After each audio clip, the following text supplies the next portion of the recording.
교수님 책 보고 아주 뭐 재밌게 읽었습니다. 근데 관심이 이렇게 아주 넓게 스트레치돼 있어서 뭐 조선에 대해서도 쓰시고 그래서 아주 어떻게 이렇게 넓게 공부하셨는지 조금 이따 말씀해 주시겠지만 정말 아주 이렇게 인상적이었습니다. 예. 여러모로 뭐 부족한 책이죠. 부족한 책이고 제가 많이 부족해서 그런 거고요. 좀 다른 학자들에 비해서 제가 관심을 가지고 있는 범위가 좀 넓어 보이는 것은 제가 역량이 있어서라기보다는 아마 문제의식의 차이가 아닌가 그렇게 생각합니다. 제 능력은 부족하지만 문제의식이 다른 분들하고 좀 달랐던 것 같습니다. 그러니까 대개 이제 역사를 전공으로 하시는 분들은 나는 프랑스 혁명을 연구한다. 나는 독일의 종교개혁을 연구한다. 또 나는 한국의 양반제도에 대해서 관심이 있다. 이제 그렇게 생각하시기가 쉽죠. 그건 아주 정상적인 거고 훌륭한 태도라고 생각합니다. 그런데 이제 저는 출발점이 우리가 과연 어떻게 사는 것이 옳을까? 우리의 한국이라고는 상황이 굉장히 좋은 점도 있지만 불리한 점도 있는데요. 과연 우리는 어떻게 이 문제를 우리의 현실을 돌파할까 하는 그런 질문이었기 때문에 그것이 아마 원인이 되어서 이것도 들여다보고 저것도 들여다보고 아마 그렇게 된 것 같습니다. 그런데 이제 제가 얻은 결과라고 하는 것은 대단히 초라한 것이고요. 여러분들께 제국의 시대라고 하는 이름으로 한 권의 책을 내놓고는 있습니다만 많이 부족한 책입니다. 예. 그래서 현실의 질문들이 있으시기 때문에 이렇게 대중들이 함께 고민할 수 있는 호흡에 아주 중요한 쓰임새가 있으신 것 같아요. 예, 지금 들으신 분들 계신데 우리 북토크입니다. 미목원 주최 백승준 교수님 모시고 하는데 지금 뭐 시작한 건 아니고요. 이제 프리톡 잠시 하고 있는 중입니다. 시간 되어서 시작할 텐데 우리 오늘은 백승종 교수님 쓰신 제국의 시대를 중심으로 해서 함께 말씀 나누는 시간입니다. 우리 미래목회와 말씀연구원 행사고요. 우리 전체 시작하기 앞서서 우리 김지철 이사장님 잠시 인사 말씀해 주시면 감사하겠습니다. 예. 이렇게 우리 백승종 교수님 참 이렇게 허락해 주셔서 감사합니다. 저는 제국의 시대를 이렇게 읽으면서 그동안 잊어먹었던 세계의 역사를 백 교수님의 그 관점에서 확 그냥 2500년 전부터 시작해가지고 오늘에 이르기까지의 큰 흐름을 이렇게 다시 이렇게 볼 수 있고 해석할 수 있는 그런 시간이 되어서 제게도 큰 도움이 됐고 너무 귀한 시간 허락해 주셔서 감사드립니다.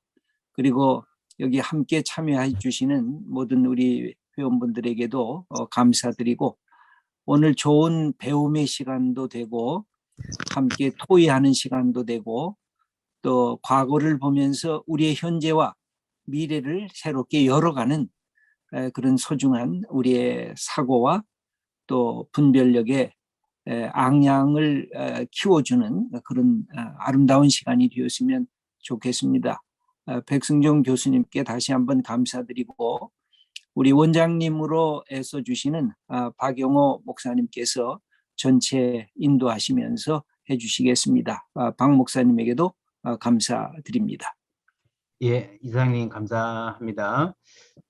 오늘 이제 2시부터 대략 3시 한 20분 정도까지 진행하도록 하겠습니다. 이제 제가 소개해 드리면요. 우리 백 교수님 30분 정도 책 읽으신 분도 계시고 갖고 계신 분도 계실 텐데 또 저자에게 직접 목소리를 듣는 게 의미 있기 때문에 또 동기들 좀 자연스럽게 이해해 주시면 책 전체에 대한 말씀해 주시면 감사하겠고요. 한 20분 정도 제가 같이 대화 나누고 자연스럽게 우리 김철 목사님과 함께 또 여러분들 전체 질의응답 있으면 해주시고 우리 그 채팅창이 열려 있을 거예요. 미리 질문 주신 분도 계신데 채팅창이 열려 있기 때문에 중간에 질문이 있으시면 언제든지 해주시면 나중에 함께 갈무리해서 진행하도록 하겠습니다. 그리고 진행하는 가운데에 혹시 뭐 소리가 잘 안 들린다든지 질문이 있다든지 있으시면 늘 채팅장으로 하면 우리 스태프들이 채팅장 계속 들여다보면서 필요한 부분 같이 함께 호흡하도록 하겠습니다. 백승종 교수님, 저는 책 처음 본 게 이 책입니다. 이 보면 잘 안 보이시죠? 그쪽이요. 유럽사라고 하는 이 책 아시는 분 계세요? 이게 저는 우연히 이 책을 봤는데 이제 관광 가이드식의 책은 굉장히 많고 또 무게 있는 또 도시 속에는 있을지 모르지만 그 딱 양쪽을 다 걸치면서 굉장히 그 일단 놀란 게 각 도시에 친구들이 많으세요. 우리 백 교수님이 가는 곳마다 친구 만나서 이렇게 안내받고 했던 이야기가 있기 때문에 아주 굉장히 인사이드의 스토리들을 갖고 계시고 그래서 이 백 교수님 안내로 우리 유럽 한번 가보면 좋겠다는 생각도 들고 아주 뭐 이렇게 범지구적으로 친구들 많이 가고 계시기 때문에 이게 아마 제국의 시대에 나온 이 내용들도 단순히 학문적인 것뿐만 아니라 실제로 유럽 땅을 밟고 살고 그쪽에 있는 인사이드들과의 대화도 하고 하는 가운데서 많이 녹아져 있는 그런 책인 것 같습니다. 뭐 우리 그 백 교수님 소개할 때뭐 서강대학교에서 가르치셨고요, 독일에서 공부하셨고 전방위 역사가 다 크로스오버다 이런 책 쓰신 거 보시면 유럽 역사뿐만 아니라 한국 역사, 뭐 조선 아내의 선택, 문장에 대해서도 문장의 시대의 문장 이런 책도 있고요.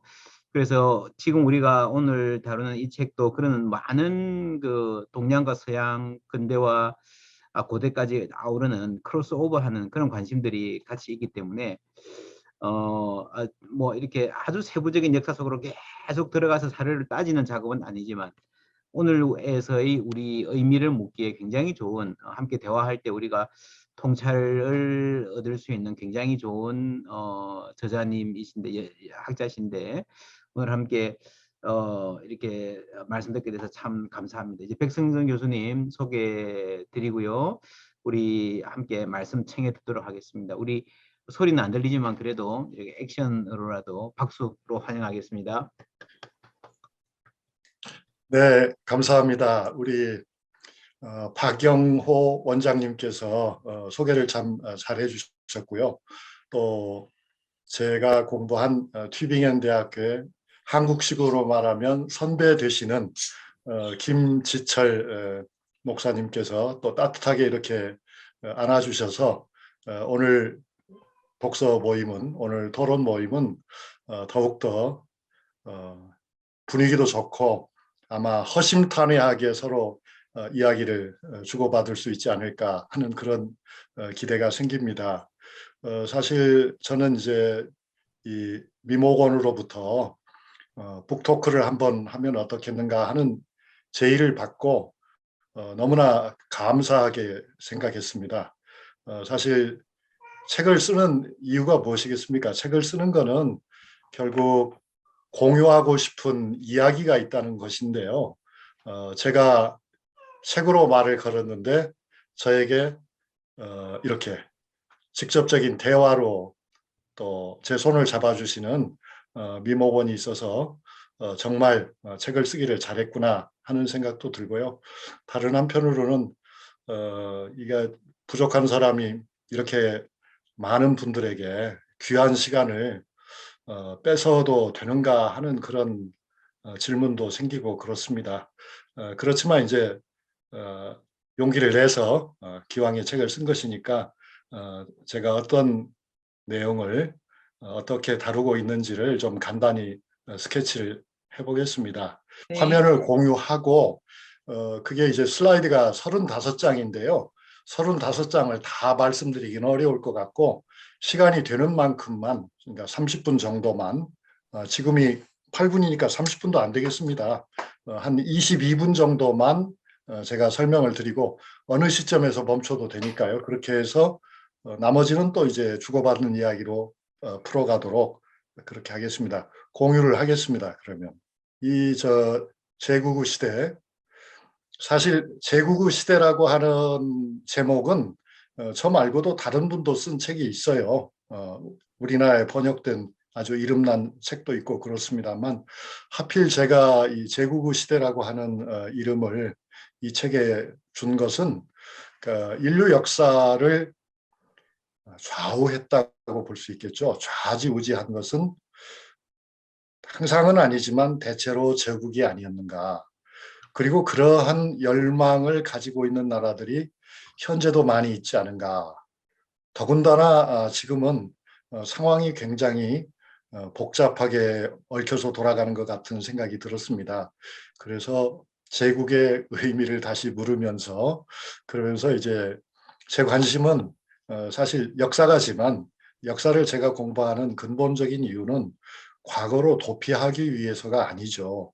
새로운 미래를 열기 위해서 역사를 공부하는 것이기 때문에 현실과 미래를 염두에 둔 제국의 시대를 대영 제국의 후예가 아니고 독일 제국의 후예가 아니고 그런 세계사적인 의미에서의 제국을 만든 적이 없는 한국 사람으로서 이 문제를 한번 다뤄보는 것도 의미가 있겠다 그런 생각을 가지고 했는데요. 물론 이렇습니다. 그러니까 역사가 로마 시대부터 지금까지 따진다 하더라도 2000년이 넘지 않습니까? 아까 우리 그 박영호 목사님께서 2500년이라는 표현을 하셨는데 그렇죠. 뭐 어떻게 보면 2500년이고 또 어떻게 보면 그보다도 더 오래됐는지도 모르겠습니다. 그 사이에 세계사적으로 큰 의미를 가진 나라들을 다 다룬다고 할 것 같으면은 10번으로도 부족하겠죠. 그럴 것입니다. 또 그중에 어느 한 나라에 대해서도 정말 깊이 있게 이야기를 한다 할 것 같으면은 그것도 20권으로 부족할 것 같습니다. 실제로 여러분이 잘 아시는 시오노 나나미가 쓴 그 로마인 이야기만 하더라도 그것도 뭐 10권이 훨씬 넘지 않습니까? 그래서 사실 이야기를 하고는 싶은데 모든 것을 다 이야기할 능력도 없지만은 설사 능력이 좀 있다 하더라도 그렇게 장황하게 해서는 안 될 것 같은 생각이 들어서요. 그거를 이제 어떻게든 한 권에 넣어보자 이렇게 생각을 했습니다. 그래서 결국 로마부터 오늘에 이르기까지 모든 제국이 아니고 대표적인 제국들을 골라서 그러나 골라서 얘기를 할 적에도 누구나 다 아는 이야기만 해가지고서는 책을 쓰는 의미가 없겠죠. 그래서 대부분의 사람들이 아는 이야기를 넣기도 하지만 그렇지만 많은 사람들이 잘 모르고 있지만 실제로는 그 제국, 그 시대를 이해하는 데 좀 도움이 될 만한 것들은 다시 한번 찾아봤습니다. 여기 지금 줄이 가 있는데요. 줄은 아마 제 쪽에서 쳐진 건가요? 화면에 줄이 보이십니까, 여러분? 예, 이제 없어졌습니다. 그래서 이게 전체적으로 다 얘기를 하려면은 제국의 시대가 어떤 책인가를 얘기하고 그중에 한 부분이라도 조금 더 자세히 얘기하고 나머지 이야기를 해야 되는데 오늘은 아마 여기 적은 1번 제국의 시대가 어떤 책인가 하는 이야기를 하는 정도에서 일단 제 이야기를 멈춰야 하지 않을까 하는 생각을 해봅니다.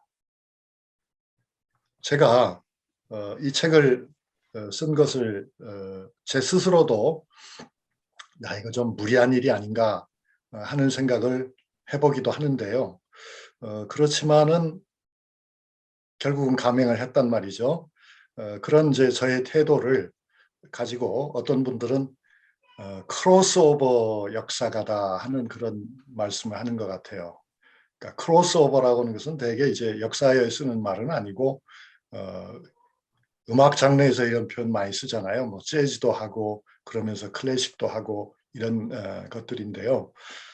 그 까닭은 아까 우리 이야기를 본격적으로 시작하기 전에 제가 말씀드린 것처럼 아마 저의 문제의식과 관계가 있는 것 같습니다. 그러니까 저는 기본적으로 우리나라 문제에 관심이 제일 많습니다. 한국의 문제에 제일 관심이 많은데요. 그런데 한국의 문제를 좀 잘 들여다보려고 하면 자연히 일본이나 중국에 대해서 관심을 갖게 되는 것은 당연한 일이고요.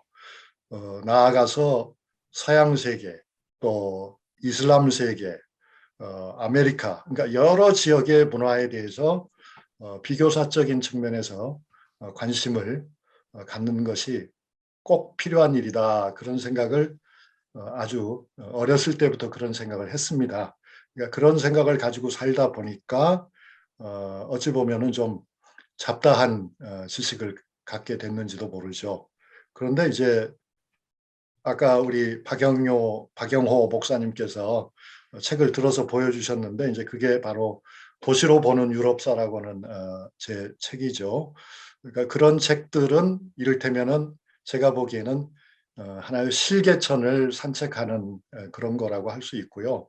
이 제국의 시대는 거기에 비하면 좀 더 큰 거다. 그것은 말하자면 역사의 호수에서 배를 띄운 것과 같은 그런 일이라고 생각을 했습니다. 먼저 이제 제국이라고 하는 말에 대해서 대개는 이해를 잘 하고 계시지만은 그래도 좀 정리를 할 필요는 있을 것 같아요. 제국이라고 하는 것은 무엇인가? 그러면 우리나라 고종 황제도 대한제국이라고 했는데 우리도 그럼 제국의 경험이 있는 게 아닙니까? 그렇게 혹자는 생각하실지도 모르겠습니다. 그런데 이제 제국이라고 하는 것, 문자 그대로 하면은 황제가 다스리는 나라가 제국이겠습니다만 실제 그것의 의미는 다문화죠. 다문화. 다문화 국가라는 의미입니다. 다언어, 다문화 국가. 다인종일 수도 있겠습니다. 그러니까 그런 서로 다른 문화적 배경, 역사적 경험이 다른 두 개 이상의 나라를 아울러서 다스리는 것을 제국이라고 하는데요. 꼭 황제가 지배해야만 제국이 되는 것은 물론 아니죠. 그러니까 대영 제국이라고 우리가 말하는 그 영국이란 나라는 한 번도 황제를 자처한 적이 없잖아요. 영국 왕이죠, 그냥. 그렇지만 그것은 가장 전형적인 지구사적 의미의 제국은 대영 제국이었으니까요. 그 제국이고요. 또 현대에 와서 미국이나 러시아, 중국 같은 나라는 우리가 제국이라고 말을 하게 되면은 아마 그들은 부정하죠. 우리가 왜 제국이냐? 우린 그런 지배국가 아니다. 그렇게 말할 수도 있습니다. 하지만 실질적으로는 직접 통치를 하지는 않지만 어설피 직접 통치하는 것 이상의 영향력을 행사하고 있다는 점에서는 분명한 제국이라고 그렇게 볼 수 있을 것 같습니다. 그러니까 이제 제국이라고 하는 것, 제국의 시대이기 때문에 제국의 형태도 실은 굉장히 다양하다. 스스로 제국이 아니라고 부정을 해도 우리가 보기에는 제국이라고 할 수밖에 없는 그런 경우도 있다 하는 걸 말씀드리고요. 이 책을 쓸 적에 제가 이제 기준으로 삼았던 어떤 선정의 기준 같은 게 있지 않겠습니까? 그것은 이제 무엇보다도 단순히 넓은 영토를 다스린 것뿐만 아니라 세계사적으로 큰 충격을 또는 큰 영향을 준 나라들에게만 관심을 집중했어요. 그 첫 번째가 이제 로마죠. 로마 앞에도 물론 제국들이 있었죠. 히타이트도 있고 여러 제국이 있었지만 특히 페르시아도 있고 페르시아도 굉장히 중요한 나라이긴 합니다만 그러나 이제 그런 로마 이전의 서구 세계, 지중해 세계에서의 제국의 경험들은 결국 로마 제국에 공유되었다, 흡수되었다, 향유되었다 그렇게 보았기 때문에 이제 로마 제국을 선택했고요. 또 로마 제국이 만든 여러 가지 제도들이죠. 여러 가지 제도들 또 로마 제국의 제국 운영의 기본 방침 같은 것은 그 시대에 끝나지 않고 실은 오늘날에도 엄청나게 중요한 영향을 끼치고 있기 때문에 로마를 한번 들여다본 겁니다. 예를 들면 여러분이 아시다시피 정치 제도상으로도 미국의 대통령 같은 경우는 사실 로마 시대로는 콘술 집정관이거든요. 또 오늘날 의회 제도라고 하는 것도 하원이라고 하는 것은 로마 시대의 민회인 거죠. 그리고 상원이라고 하는 것은 로마 시대의 원로원이고요. 용어도 뭐 그대로 쓰고 있는 경우가 참 많죠. 뿐만 아니라 이제 로마가 그 도시를 만들고 운영하는 방식도 그렇잖아요. 로마는 하나의 도시의 이름이기도 하고 그 도시가 다스리는 제국의 이름이기도 했지만은 지금 제가 말씀드리는 로마라고 하는 거는 그 중심부, 오늘날의 로마시 100만 명이 살았지 않습니까? 거기에는 뭐랄까 주거 형태부터가 아주 현대적이죠. 말하자면 6층 아파트가 기본이었으니까요. 그리고 또 그런 도시로서의 모습을 갖췄을 적에 수도시설이라고 하는 것이 우리나라에서는 조선이 망할 때까지도 국가가 운영하는 수도 같은 건 없었잖아요. 그런데 그들은 수도시설도 있고 상하수도가 다 있었죠. 상하수도가 다 있고 여러 가지 그 도시를 운영하는 방식들이 또 도로를 관리하는 그런 체계들이 오늘날과 같습니다. 그러니까 우리가 로마로부터 그런 전통을 이어받은 거죠. 법률도 그렇고요. 그래서 이제 그 로마가 어떻게 일어났느냐, 어떻게 망했느냐, 그런 문제들을 좀 검토를 해본 거고요. 그 다음에 이제 두 번째로는 몽골 이야기를 다뤘는데요. 사실 그 사이에도 다뤄야 할 나라들은 사실은 많이 있어요. 그러니까 중국의 당나라도 다뤄야 할지도 모르고요. 또 중국의 한나라도 다뤘어야 할지도 모르고요. 또 서양 세계에서도 또 다른 나라들을 염두에 두어야 할 것들이 있을 것 같기도 하지만 말씀드린 것처럼 어차피 제가 처음부터 설계한 뭐랄까 지면은 한계가 있으니까요. 몽골에 주목했습니다. 몽골에 주목한 까닭은 무엇입니까? 몽골에 주목한 근본적인 까닭은 이것이 결국 비단길의 힘이었다고 하는 것을 말하고 싶었던 것이죠. 동서교역, 나아가서는 세계교역의 루트를 중심으로 해서 몽골이 팽창한 것입니다. 그리고 그 노선상에서 있었던 한 교역에 참여하고 있던 전통적으로 그런 몽골족이 거기에 끼어드는 것이고요.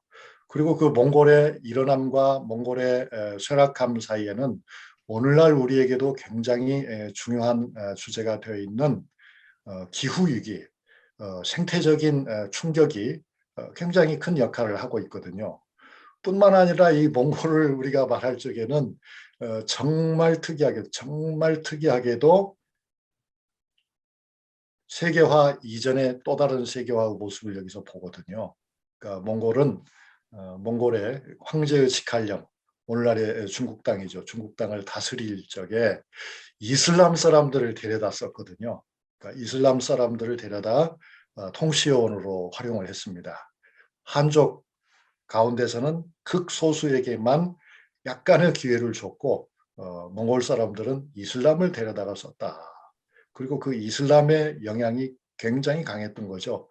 그런데 이제 그런 문제들을 우리가 피상적으로는 알고 있지만 잘 모르고 지낼 때가 많거든요. 그래서 이제 몽골어 이야기를 좀 다뤘습니다. 그 다음에는 이제 바로 그 몽골의 일부이기도 했지만 몽골 제국의 일부이기도 했지만 이제 그 비단길의 영향 속에서 동쪽에서 서쪽으로 이주를 해가지고 서양 세계에 굉장한 충격을 줬던 또 하나의 제국이 있습니다. 그러니까 이슬람의 문제도 제가 다뤄야 했기 때문에 이슬람에도 여러 개의 왕조가 있는데 그 중에서 이제 하필 제가 오스만 제국에 주목하게 된 까닭은 그거였어요.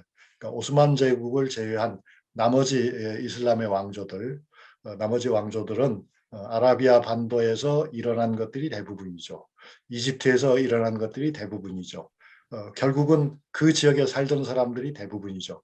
그런데 이 오스만 제국만은 다르죠. 이 오스만 제국은 중국의 서쪽 변방에 살고 있던 유목민족인데 이 유목민족들이 그렇죠. 그 비단길 상에서 이슬람 종교를 흡수함으로써 이슬람화가 되고 그들이 중국의 뭐랄까 중국 중앙정부의 탄압을 받게 되니까 당나라죠. 그러니까 결국은 형제들의 영역인 이슬람 지역으로 옮기는 거예요. 그래서 오늘날의 터키 사람들이 되는 거죠. 오늘날의 터키 사람들은 이 목사님들이나 우리 기독교 입장에서 보면 굉장히 중요한 지역이잖아요. 그런데 그 지역의 주인이 이때 바뀌는 거예요. 오스만 튀르크란 말은 돌궐이란 말이잖아요. 돌궐족의 일파가 그리 와가지고 그 지역을 완전히 점령하고 주인 행세를 하게 된 거죠. 정말 주인이 되어버렸습니다. 그래서 오늘날 터키 아나톨리아 이 지방에 살고 있는 터키 사람들은 성서 초기에 등장하는, 말하자면 바울이 활동하던 그 시기에 유대인 디아스포라가 있던 그 지역에 살고 있던 사람들이 전혀 아닌 거예요. 그런데 이제 이 오스만 제국이 사실은 유럽 세계에 엄청난 충격을 줍니다. 빈 공략을 통해서. 사실 세계사에서는, 서양사에서는 그런 이야기를 하잖아요. 오스만이 그렇게까지 강성한 힘으로 기독교 세계를 압박하지 않았더라면 30년 전쟁이 그때 끝나지 않았을 것이다. 30년 만에 끝나지 않았을 것이다. 할 정도로 큰 충격을 주었던 오스만 제국이 있습니다. 그리고 이제 네 번째에 가서는 정말 지구적인 차원에서의 제국을 건설한 것은 대영 제국이었죠. 그래서 이 대영 제국이 어떻게 일어나서 어떻게 결국은 시들었는가 하는 문제를 살펴보고 있습니다. 그런데 이제 여기서 프랑스는 다루지 않고 영국만 다뤘어요. 그러니까 대영 제국 하면 대영 제국과 경쟁 관계에 있었던 나라가 프랑스인데 결국 저는 프랑스를 버리고 영국을 선택한 것이죠. 어찌 보면. 그러니까 그 까닭은 뭐냐면 결국 프랑스가 보인 길은 영국이 간 길에 비해서는 덜 제국주의적이었다고, 덜 제국적이었다고 생각했기 때문입니다. 그러니까 이제 영국에 대해서도 이야기를 하면 굉장히 오랫동안 깊이 이야기를 여러 측면에서 해야 되겠습니다만 영국은 의회의 전통이라는 것이 정말 매우 특이했던 것 같습니다. 그러니까 의회의 전통을 통해서 영국은 실용적으로 문제를 풀어갔고 그것이 결과적으로는 정치적 안정을 가져다 줬기 때문에 프랑스하고는 아주 다른 길을 가게 되었다. 또 그 의회를 통해서 여러 가지 법률 제도를 만들어 갔잖아요. 그러니까 진취적인 법률 제도를 많이 만들어 갔죠. 예를 들면 이제 특허권과 같은 것이 있죠. 그래서 특허권과 같은 법률을 만들므로써 영국에서는 산업혁명이 이제 일어나게 되는 거죠.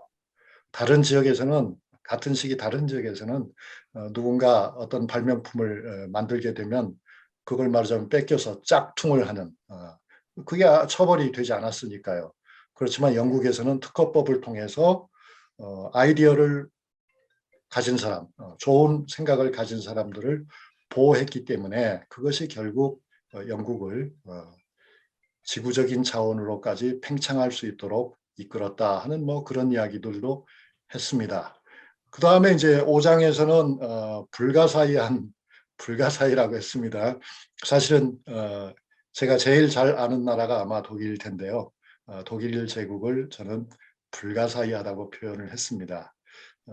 여기서 이제 제가 시계를 보니까 28분이어서 2분 안에 마쳐야 되기 때문에 길게 얘기할 틈은 없는데 이 독일이라는 나라를 볼 적에 참 재밌는 점이 한두 가지가 아닌데 그 중에 하나는 이런 거죠. 독일은 19세기 후반이 되면은 굉장한 수준의 과학 기술을 가지게 되잖아요.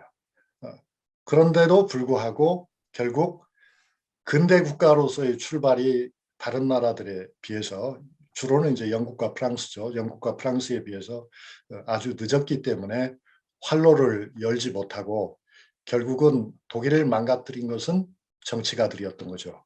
독일은 다른 점에서는 뛰어났지만 그러나 결국 훌륭한 정치가를 얻지는 못했어요. 그건 결국 시민사회의 역량이 그만큼 부족했다는 뜻도 될 수 있겠습니다. 그래서 결국 1차 세계대전과 2차 세계대전이라고 하는 엄청난 충격을 전 세계에 안기고 자기들 자신은 파멸하는 그런 현상이 나타나죠. 네, 2시 35분까지 이야기해도 된답니다. 예. 그래서 결국 끝나는 줄 알았는데 그런 건 아니더라고요. 그러니까 독일은 말하자면 앞에는 초라했으나 앞에는 지리멸렬했으나 결국 그런 2차 세계대전까지의 쓰라린 경험을 딛고서 그 이후의 역사가 아주 달라지죠. 그래서 이제 제가 아주 관심을 가지고 봤던 부분이 독일 통일 부분입니다. 그다음에 통일 이후에도 유럽 연합을 이끌어가는데 독일의 기여는 엄청나게 컸던 거죠. 그리고 그런 통일로 가는 길목에서 우리가 지금 여기 미목연인데요. 독일의 그 역사적 화해 과정이라는 것이 굉장히 중요한데 거기서 교회의 역할이 컸다는 것, 독일을 얘기할 때는 교회를 자꾸만 얘기할 수밖에 없는 것 같아요. 왜냐하면 사실 서양 사회에 근대화가 올 수 있었던 단초를 마련한 몇 가지 사건이 있는데 그 중에 하나가 바로 마틴 루터의 종교개혁이었으니까요. 종교개혁을 통해서 중세가 끝나고 그야말로 천주교회가 모든 것을 독점적으로 지배하고 뭐랄까 자신들의 세계관 위에 다른 것은 강력하게 억압했던 그런 시대가 저물어 갔던 거잖아요. 그것은 독일의 기여인 거죠, 사실은. 독일만 종교개혁을 한 것은 아니지만 종교개혁을 성공으로 이끈 최고의 인물은 루터였으니까요. 그런 의미에서 이제 독일의 교회의 역할이 굉장히 컸는데 마지막이라고 할 수는 없습니다만 지금 오늘에 오는 마지막 단계에서 독일의 재통일이라고 하는 과정도 굉장히 중요한데 거기서도 교회의 역할이 아주 중요했다 하는 것들을 염두에 둔다면 우리의 교회는 한국 역사에 어떤 기여를 할 것인가 하는 기대가 생기기도 합니다. 사실 우리 교회도 한국의 근대화 과정에서 굉장히 중요한 역할을 많이 하지 않았습니까?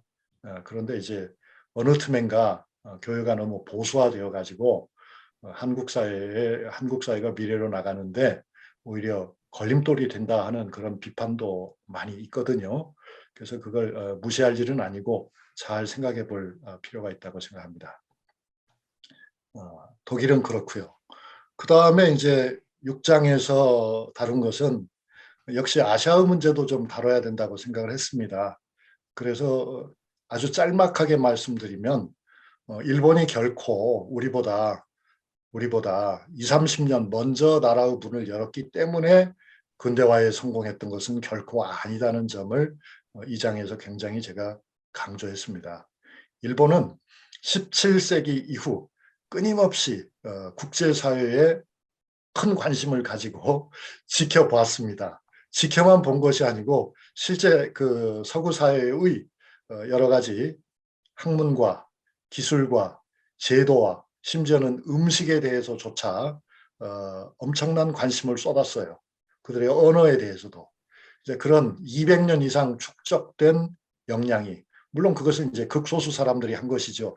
그렇지만 그것이 토대가 되었기 때문에 일본이 19세기 말에 남들이 보기에는 갑작스러운 성공이지만 실제로는 매우 착실하게 준비된 결과였다 하는 이야기를 이 6장에서 하고 있습니다. 반면에 이제 중국은 눈을 뜨고도 보지를 못했고 우리는 아예 그런 점에서 보면 정말 한심하달까 불쌍하달까 한 그런 처지였던 거죠.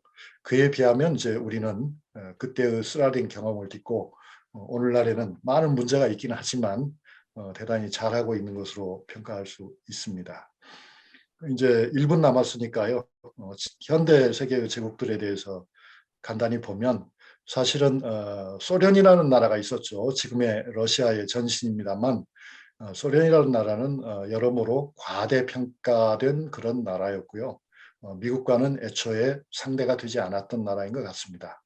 그리고 이제 미국이라고 하는 나라는 어마어마한 나라였던 거죠. 19세기 후반부터 그것은 정말 영국을 대신한 영국보다 훨씬 전방위적으로 세계를 지도하는 국가가 된 것은 결코 우연이 아니었다 하는 이야기를 하고 있고요. 그렇지만 이제 하나의 시스템은 시간이 가면 끊임없이 혁신하지 않으면 결국은 사라질 수밖에 없는 그런 비운에 처하는 것 같습니다. 그러니까 미국이 지금 망했다고 볼 수는 없지만은 여러 가지 징표들이 대단히 우려할 만하다 하는 그런 판단으로 이어지거든요. 이건 저 한 사람의 얘기가 아니고 많은 학자들이 그렇게 보고 있습니다. 그래서 미국이 망하기를 바라는 것이 아니고요. 미국이 이대로 가면 정말 큰일일 텐데 어떡할지 모르겠습니다. 그리고 이제 중국이 올라오고는 있는데 그것도 여러모로 굉장히 불안한 일이고요. 또 러시아라고 하는 나라는 더더욱 문제가 많죠. 지금 우크라이나 전쟁을 일으키고 있는데 이것은 뭐 러시아의 침공이 명백한 것이고 세계 여론은 이거를 푸틴의 전쟁이라고 그렇게 말하고 있습니다. 그런데 이제 푸틴은 어떻게 하지를 못해요. 자, 여기까지 말씀드리니까 36분입니다. 나머지 이야기는 우리 박영호 목사님과 이야기를 주고받으면서 하고 또 여러분들 질문을 받아서 하겠습니다.